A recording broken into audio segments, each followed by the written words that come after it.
بسم اللہ والحمد للہ والصلاۃ والسلام علیک یا رسول اللہ صلی اللہ تعالی علیہ وسلم۔ کل ہم نے بتایا تھا کہ آپ کو یہ بتائیں گے کہ سلام کی ابتدا کس نے کی اور یہ کہاں سے شروع ہوا۔ تو روایت میں ہے کہ سب سے پہلے حضرت آدم علیہ السلام کو سلام کہنے کا حکم ہوا، ٹھیک ہے۔ انہوں نے فرشتوں کو سلام کیا تو انہوں نے یعنی فرشتوں نے جواب میں رحمت کا اضافہ کیا تھا۔ اب عربی کے الفاظ ہیں، حدیث شریف میں آیا کہ خلق اللہ آدم علی صورته طوله 60 ذراعا فلما خلقه قال اذهب فسلم على اولئک النفر وهو نفر من الملائکۃ جلوس الفصل الى آخر الآیت۔ اللہ تعالیٰ نے آدم علیہ السلام کو ان کی صورت پر پیدا فرمایا اور ان کی لمبائی 60 گز تھی۔ جب ان کو پیدا کیا تو فرمایا جاؤ اس جماعت کو سلام کرو۔ وہ ایک فرشتوں کی جماعت بیٹھی ہوئی تھی تو ادھر آپ تشریف لے گئے، پس اللہ تعالیٰ نے انہیں فرمایا تھا کہ پس سنو کہ وہ تمہیں کیا جواب دیتے ہیں، بے شک وہ تمہاری اولاد کی تحیت ہے۔ آپ نے ان کے پاس جا کر السلام علیکم کہا۔ کیا کہا؟ السلام علیکم۔ تو انہوں نے یعنی فرشتوں نے جواب میں کہا السلام علیکم ورحمۃ اللہ۔ حضور نے فرمایا فرشتوں نے جواب میں ورحمۃ اللہ زیادہ کیا۔ اب حضور صلی اللہ علیہ وسلم فرماتے ہیں کہ جو شخص جنت میں جائے گا آدم علیہ السلام کی صورت پر ہوگا، یعنی جیسے ہو بہو حضرت آدم علیہ السلام کی صورت پر ہوگا، اور اس کا قد لمبائی اس کا قد بھی 60 گز کا ہوگا۔ 60 گز کا ہے نا، 60 فٹ کا نہیں، 60 گز کا۔ عمومی طور پر ایک گز میں لمسم 3 فٹ سے زیادہ ہوتا ہے، میٹر میں 3 فٹ 3 انچ ہوتا ہے، اور گز جو ہے وہ میٹر سے بڑا ہوتا ہے۔ اور ان کے بعد یعنی 60 گز کا ہوگا، اور ان کے بعد خلقت چھوٹی ہوتی گئی حتیٰ کہ اس قد کو پہنچی، یعنی جیسا کہ ہم لوگ ہیں۔ اب سلام کی فضیلت کیا ہے؟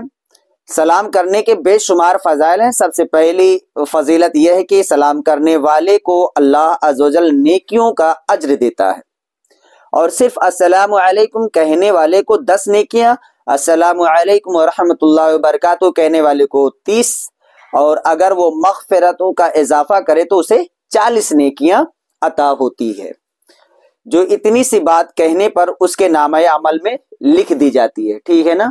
صرف اتنا ہی سے کہنے سے اس کے نامہ عمل میں لکھ دیا جائے۔ حضرت عمر رضی اللہ تعالیٰ عنہ فرماتے ہیں کہ میں ایک دفعہ حضرت ابو بکر صدیق رضی اللہ تعالیٰ عنہ کے پیچھے سواری پر بیٹھا تھا، تو جب وہ کسی گروہ کے پاس سے گزرتے تو انہیں السلام علیکم کہتے، وہ لوگ جواب میں وعلیکم السلام ورحمۃ اللہ کہتے، اور اگر آپ کسی کو السلام علیکم ورحمۃ اللہ علیہ کہتے تو وہ جواب میں وعلیکم السلام ورحمۃ اللہ وبرکاتہ کہتے۔ اس پر حضرت ابو بکر صدیق نے فرمایا آج تو لوگ ثواب لینے میں ہم سے بڑھ گئے۔ سلام دینے سے محبت بڑھتی ہے، یعنی سلام کرنے سے کیا ہوتا ہے؟ محبت بڑھتی ہے۔ جو کوئی مومن دوسرے بھائی کو سلام کرتا ہے تو یہ اس کے لیے سلامتی کی دعا ہے، اور سلامتی کی دعا سے دوسرا بھائی خوش ہو کر اسے بڑھ چڑھ کر سلام کا جواب دیتا ہے۔ اسی طرح سلام کے تبادلے سے ان میں دوستی اور محبت کا اضافہ ہوتا ہے۔ دوسرے اگر کسی کے دل سے بغض و کینہ دور کرنے کی کوشش کی جائے تو ناممکن ہے، لیکن صرف سلام علیکم کہہ دینے سے یہ رنجش دور ہو جاتی ہے، کیونکہ اس الفاظ میں محبت و خیر خواہی اور دوستی کا پیغام ہے۔ سلام ایک ایسی دعا ہے جو دل میں رنجش اور کدورت نہیں رہنے دیتا، یعنی سلام ایک ایسی دعا ہے، یہ ایسا وظیفہ ہے، ایک ایسا یہ عمل ہے، آپ کچھ بھی کہہ لیں، کہ اس کے ذریعے سے بغض کینہ اور دل کی رنجشیں اللہ دور فرما دیتا ہے۔ رسول اللہ صلی اللہ تعالی وسلم نے اس محبت اور دوستی میں اضافے کا طریقہ بیان فرمایا ہے، اور وہ کیا ہے؟ مشکات شریف وغیرہ میں یہ حدیث پڑھنے کے لیے ملے گی آپ کو۔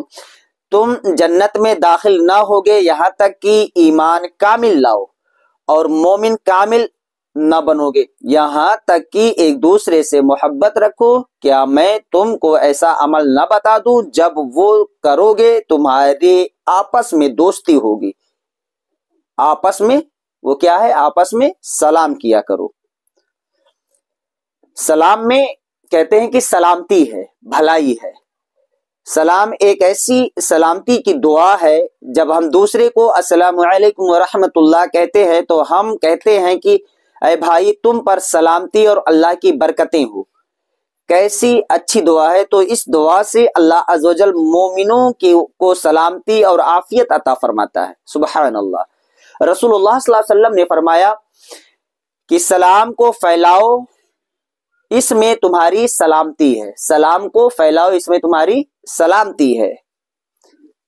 برا عازب رضی اللہ تعالیٰ عنہ سے روایتیں کہتے ہیں کہ حضور صلی اللہ علیہ وسلم نے فرمایا سلام کو پھیلاؤ، تمہاری سلامتی اس میں ہے۔ سلامتی اگر چاہیے، بھلائی چاہیے، عافیت آپ کو چاہیے تو سلام کو پھیلاؤ۔ سلام کو پھیلاؤ کیا مطلب؟ ہر کسی کو سلام کہو۔ جب گھروں میں جاؤ یعنی داخل ہو تو گھر والوں کو سلام کرو، اور جب گھر سے نکلو تو ان کو سلام کرو۔ اس طرح سے اللہ تعالیٰ تمہارے اور تمہارے گھر والوں کے لیے سلامتی اور برکت لکھ دیتا ہے۔ آج کل اکثر لوگ جب گھروں میں آتے ہیں وہ سلام نہیں کرتے اور نہ ہی جاتے وقت سلام کرتے ہیں۔ تو رسول اللہ صلی اللہ علیہ وسلم نے ارشاد فرمایا اے میرے بیٹے، جب تو اپنے گھر والوں پر داخل ہو تو ان کو سلام کرو تاکہ تیرے اور تیرے گھر والوں کے لیے برکت ہو۔ حضرت قتادہ رضی اللہ تعالیٰ عنہ بیان فرماتے ہیں کہ رسول اللہ صلی اللہ علیہ وسلم نے یہ حکم دیتے ہوئے فرمایا جب تم گھروں میں جاؤ، گھر کے اندر داخل ہو تو گھر والوں کو سلام کرو، اور جب باہر نکلو تو اپنے گھر والوں سے سلام کر کے رخصت ہو۔ اور رسالت ماں صلی اللہ علیہ وسلم کا یہ بھی فرمان عالی شان ہے کہ آقا نے فرمایا کہ سلام کرنے کی بڑی تاکید فرمائی، اور فرمایا کہ جو سلام نہیں کرتا اسے بخیل فرمایا۔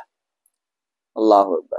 جو سلام نہیں کرتا اسے کیا کہتے ہیں؟ بخیل۔ بخیل کیا مطلب؟ کنجوس آدمی، مکھی چوس آدمی ہے نا، کہتے ہیں نا کہ بہت بخیل کنجوس آدمی ہے، مکھی چوس آدمی ہے، تو اسے بخیل کہتے ہیں۔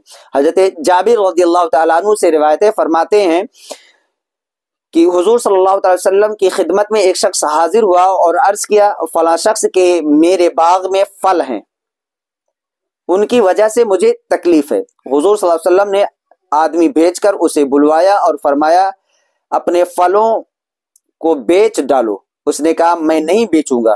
حضور صلی اللہ علیہ وسلم نے فرمایا ہبہ کر دو۔ اس نے اس سے بھی انکار کیا تو آپ نے فرمایا اس کو جنت کے پھل کے عوض بیچ دو۔ تو اس نے کہا نہیں۔ آپ نے فرمایا تجھ سے بڑھ کر میں نے کوئی بخیل نہیں دیکھا مگر وہ جو سلام میں بخل کرتا ہے۔ یعنی کتنا گھاٹے کا اس نے سودا کیا، حضور نے کتنا بڑا اس سے سودا فرما رہے تھے۔ پہلے تو یہ کہ کہا کہ اسے دے دو، ہٹا لو، پھر حتمی طور پہ حضور نے کہا ٹھیک ہے اگر اس پہ بھی راضی نہ ہو تو جنت کے بدلے۔ اس نے اس سے بھی انکار کر دیا۔ اب اس سے زیادہ بخیل آدمی کون ہو سکتا ہے نا؟ تو حضور فرماتے ہیں کہ تجھ سے بڑا بخیل میں نے نہیں دیکھا مگر تجھ سے بھی بڑا بخیل وہ ہے جو سلام میں بخل کرے۔ جو سلام نہیں کرتا نا، یعنی اتنی بڑی نعمت اس نے ضائع کر دی۔ تو حضور فرماتے ہیں اس پر حیرت نہیں ہے، حیرت اس پر ہے جو سلام میں بخل کرے۔ وہ بخیلوں کا بخیل ہے جو سلام کرنے میں بخل کرے، اور بڑا عاجز وہ ہے جو دعا مانگنے سے بھی پرہیز کرے، بیزار ہو جائے، ہے نا۔ جو شخص سلام کرنے میں پہل کرتا ہے اللہ تعالیٰ اسے پسند کرتا ہے۔ جو بھی بندہ سلام کرنے میں سب سے پہلے جو سلام کرتا ہے اس بندے کو اللہ پسند فرماتا ہے اور وہ اللہ کے قریب ہو جاتا ہے۔ رسول اللہ صلی اللہ علیہ وسلم کا ارشاد ہے کہ آقا نے فرمایا بے شک اللہ تعالیٰ کے قریب لوگوں میں سے وہ ہے جو سلام میں پہل کرے۔ سبحان اللہ۔ حضرت ابو ایوب رضی اللہ تعالیٰ عنہ فرماتے ہیں کہ رسول اللہ صلی اللہ علیہ وسلم نے ارشاد فرمایا کسی مسلمان کے لیے یہ حلال نہیں ہے کہ وہ اپنے بھائی کو 3 دن سے زیادہ چھوڑے اور اگر وہ راستے میں مل جائے، ایک آنکھ چرائے اور دوسری آنکھ پھیر لے، تو ان میں افضل وہ ہے جو سلام میں پہل کرے. یعنی کوئی ہے کہ وہ منہ چھپا کر کے ہٹ کر کے جا رہا ہے، ٹھیک ہے، آنکھیں بچا کر کے، اور آپ نے بڑھ کر کے اسے سلام کر لیا، تو آپ کیا ہیں؟ افضل ہیں اس سے. اگرچہ وہ بہت بڑا دھنوان ہو، دھنا سیٹ ہو، بہت بڑا جاگیردار ہو، ہے نا، لیکن وہ اگر سلام سے نظر چرا رہا ہے، منہ پھیر رہا ہے، اور آپ نے آگے بڑھ کر کے سلام کر لیا، تو اس سے افضل آپ ہیں. انشاءاللہ تعالی کل میں بتاؤں گا کہ سلام کر